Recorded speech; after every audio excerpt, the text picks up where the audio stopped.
who truly am I in any given moment? Not who do I have to be for someone else? Who do I think I have to be to an end or for a goal?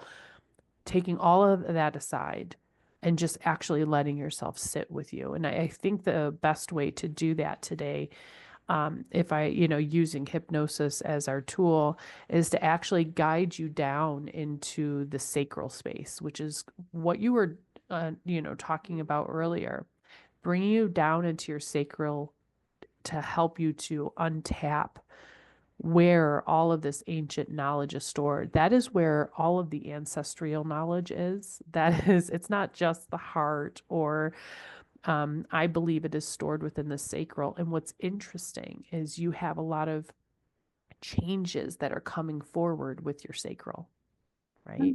Mm-hmm. This is not an accident. The sacral, sacred knowledge, and that is the house of the feminine. We are actually clearing a path out for you. The things that are no longer working, the trauma, the hurts, the pain, the suffering.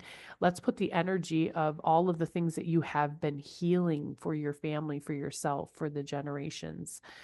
That is being removed, which means you're now going to have space. What do you want to fill that space with?